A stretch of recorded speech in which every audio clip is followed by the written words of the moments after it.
Hi everyone, day 24. Hope y'all are doing well. So today I'm just going to talk a little bit about creating your own traditions. So I noticed that this time of year there are a lot of people who talk about estrangement from their families and how they lament just not doing what they used to do during the holidays. And for some of them, they didn't even really enjoy it when they were growing up and going to these things in their communities. But they're kind of like, they haven't really found their tribe yet, or, their friends are busy or whatever it is. So they're spending time alone, or just these tropes about people and these expectations around these more traditional holidays that just are not true for a lot of us anymore. And there's just a lot of different ways of celebrating because people want to have joy regardless of whether or not you have access to those more traditional community events, or for whatever reason, or you just don't feel welcome, or you don't believe in it, or whatever it is, right? So, ooh, despair. So 9 of Wands, 9 of Swords. I always do that, I'm so sorry. 9 of Swords, despair. It's very pretty. Like, I see that her makeup, like she has tears coming down her face and she's obviously sort of doubled over here. So definitely I see the despair in it, but I think that, like, I remember one year, like when I first got out of rehab, it was like was getting back into the whole like full-time working thing, and at grocery stores we're open basically all year except for Christmas Day. And, we get time and a half and whatever. And I would always volunteer for Thanksgiving. And so when I would leave early on Thanksgiving or Christmas Eve, like I would never ask for those days off because also there was a seniority thing. And I just never really minded. And so when people ask, what are you going to do? And, if my mom was here, sometimes she would be in India, but I would go see her during one of those days. But also she's not really, we used to go to all these like potlucks, and as we were growing up, like with my parents' friends and community and things like that. And I used to, like, my friends used to have parties, I used to have them. But things had kind of changed. I just wasn't really involved in that. My mom was kind of doing her own thing a little bit.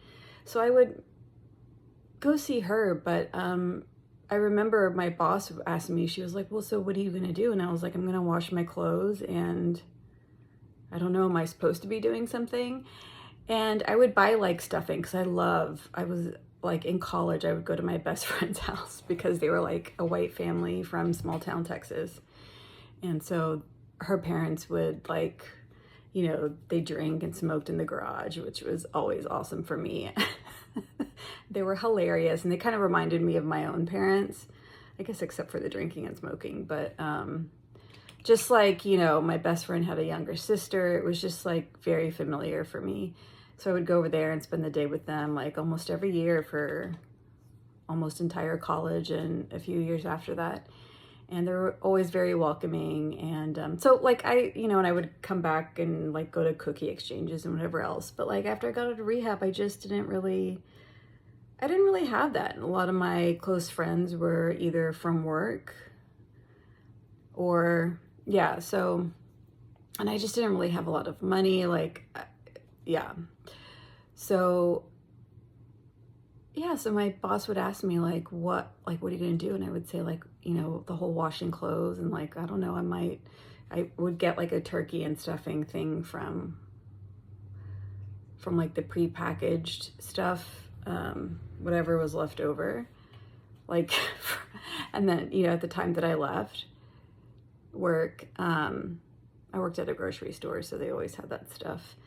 And I would just take that home and like, it was kind of nice. Just I would literally like wash clothes and just like, it was just kind of another day because I had gone to work. And so, it wasn't like that's what I preferred, but it was also kind of nice because I didn't have the pressure of like, I think it's like the neurospiciness, right? Like it was always very like pressure filled for me to like, depending on how like what size I was wearing that year, like what I was going to wear, what I needed to look like. I wasn't dating anyone. I was still like at the grocery store, like driving somewhere, spending all this money on food that most people weren't going to eat. And the whole thing of like concentrating all of that into one day, although it's kind of nice, I was just kind of like not wanting to do that anymore. And that was the same with Christmas and, and just like driving really far. And that's also dangerous, especially here in a town where you just have to drive very far for most things. And there's a lot of drunk driving. There's a lot of red lights and being ran, and just, it's not very safe. And also I had like beat up cars. So I was just like hyper aware of not, driving at night, unless I absolutely had to. So anyways, it's like those things. It's like the idea of tradition, and I'm just like, am I allowed to just be okay with not doing anything and not feeling bad? Although other people would be like, oh my God, you should come over, and like, we have these people coming over, and like it would add more stress to them by inviting me. So like, because it wasn't planned, right? Like, so when they found out that I wasn't doing anything, they would be like, oh, you should come over. Oh, but I live really far. Or, oh, do you eat meat? Or like, and people were being nice, but I was like, dude, that sounds stressful even to me. Like, that's not fun for me. And I would just rather just see you on another day when we're both kind of ready, like when we have the time and no one's stressed out about it. So going back to despair, like, I understand why, but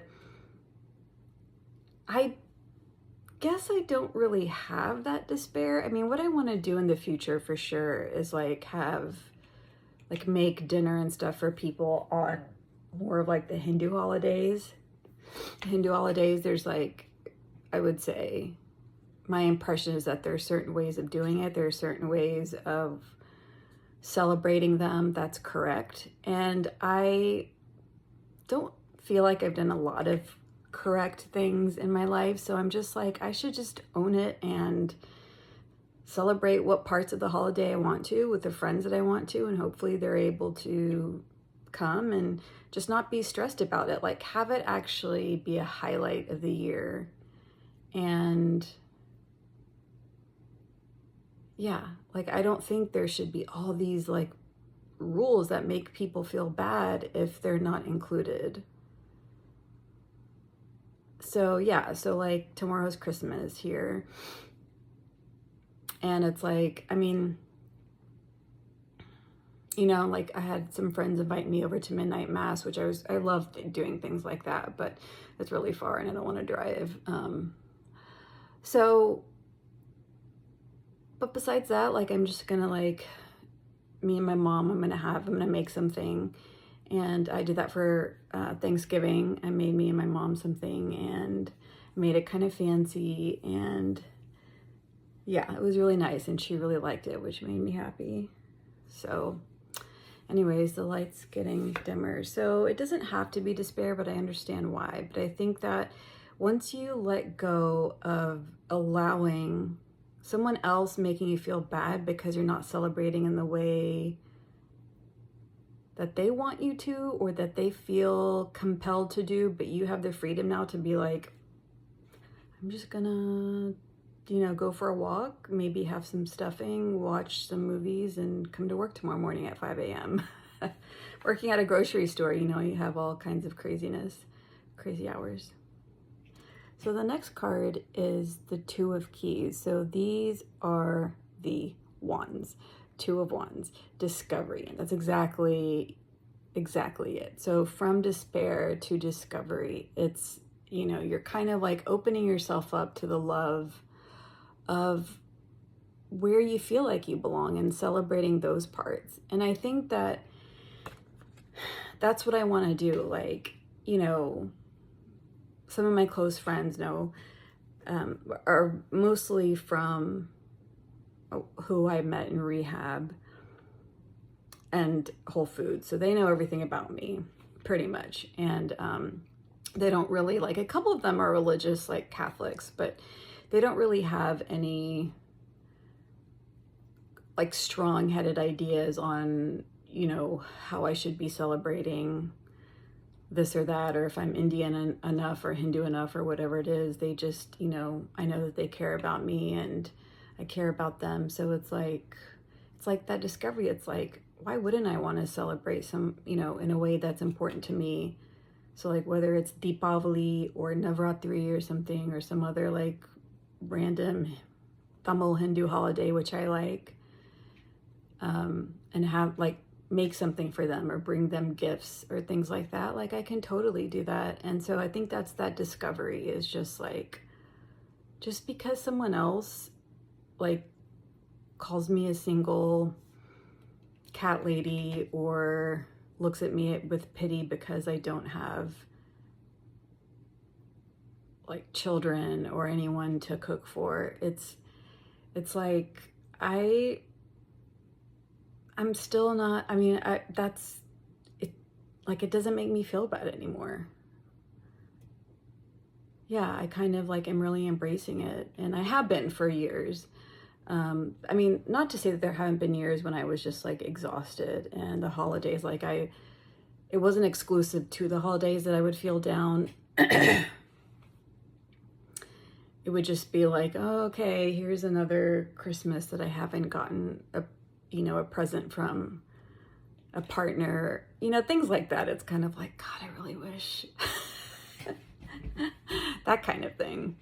But that's really like any day. That's not exclusive to holidays. Anyway, so discovery. That's a nice one. Oof. So from despair to discovery to moving on. The Eight of Cups. Lovely. Oh, that's so cool. It seems like her back is to us and you can't really tell what age she is, but to me it kind of gives that older woman kind of energy, older soul kind of energy, and she's just fucking ready to like throw her china around, take a walk, let's just go. I love that. Moving on. So yeah, I would say like moving on to me implies,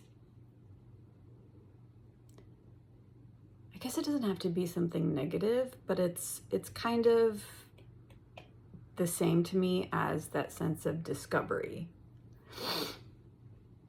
I think moving on is something that someone else would label my experience as, but I don't necessarily label it as moving on. I just would say moving. It's just kind of like, it's kind of part B of discovery. It's kind of like under that whole like Two of Wands discovery umbrella is where moving on is where I would put moving on in this instance.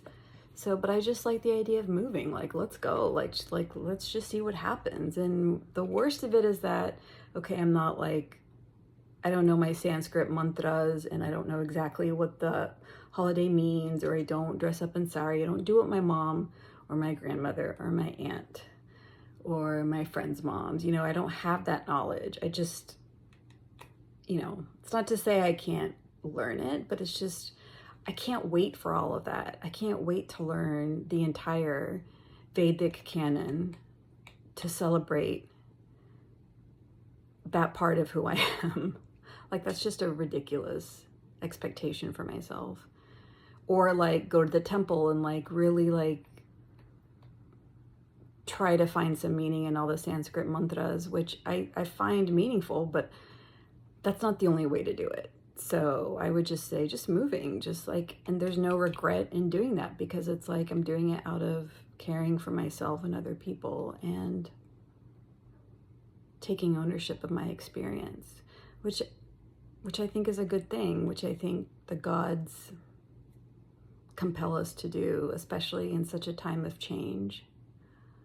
So anyways, I know that these are so long, and it's like, these are like the least popular videos, but